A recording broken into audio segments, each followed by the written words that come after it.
I'm going to show you some of the trickier aspects of building the Ocean Motion. Just a quick word to start with about the glue pen that comes with the kit.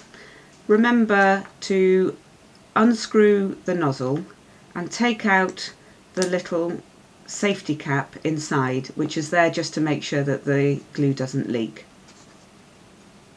And then screw the nozzle back on and you're ready to go. Now some people find it easier to use the glue pen like this and just squidge it directly through the nozzle.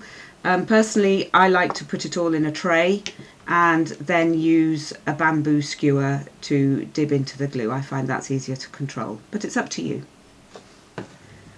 The first thing to do is to pop the little sea creatures out of their board. Now they're very delicate in some places, so we need to do this really carefully. Sometimes it helps to use a knife to just press through the pieces where you can see that the wood might get caught.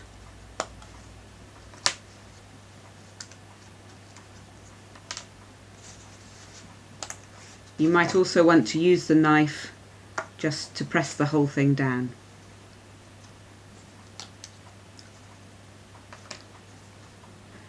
So at stage 4 we start to glue on the little sea creatures.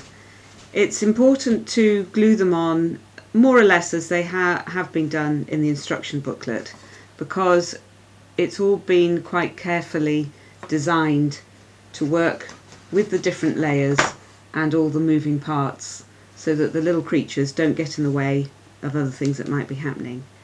If there are rough bits left over from the sheet of wood that these were popped out from, just take them off with the piece of sandpaper that comes in the kit.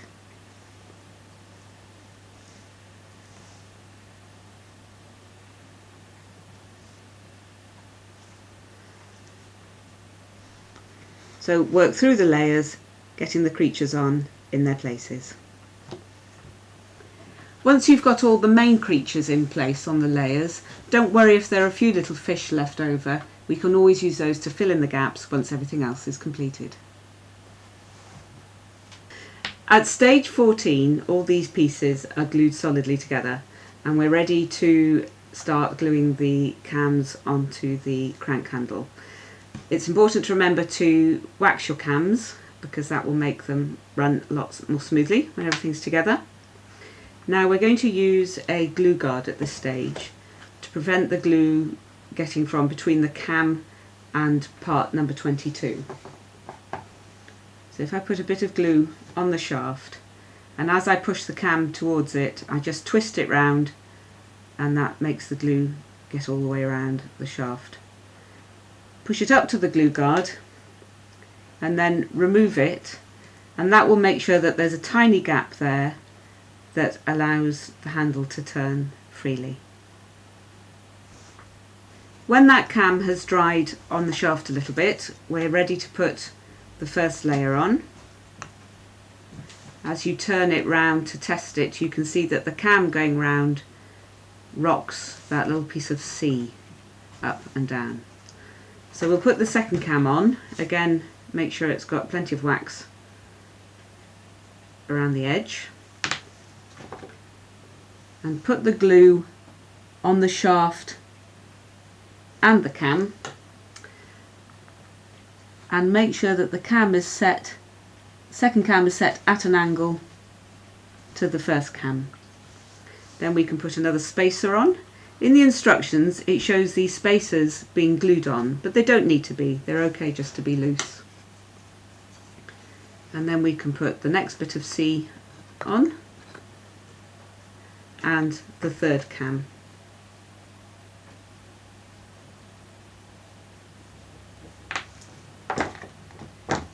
Again, put the glue on the shaft as well as on the cam and set the third cam at an angle to the second cam so that the three together form a sort of spiral. Then you can put the next spacer on and the third piece of C and the final spacer. At stage 24, make sure that the glue between part number 4 and the dowel is perfectly dry, so that when it goes into the hole it will turn freely without getting bound up with glue. So that goes on there, and another part number 4 goes on the back. Now before you glue the shark on here, just check that it's going to turn round freely, because sometimes his fin gets stuck on that little peg there.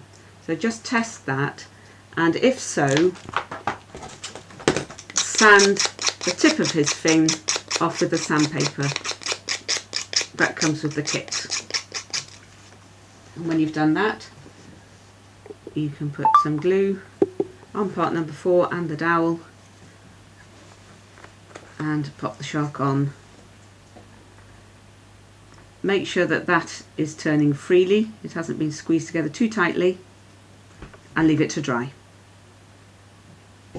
Okay, to put the pulleys on the back, we're going to use a glue guard between the pulley and the very back of the model, so that glue doesn't get in the way and prevent the pulleys from going round and round freely. So push that up to the glue guard and then remove the glue guard. That makes sure that there's a little gap between the pulley and the back to keep it moving freely.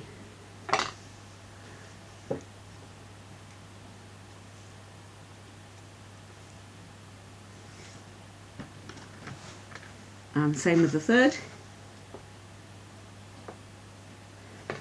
Now you need to make sure that the glue on these pulleys has really dried very thoroughly before you put the bands on and experiment with making it work so that they don't slip. So just leave that a good long while, make sure that the glue has really dried.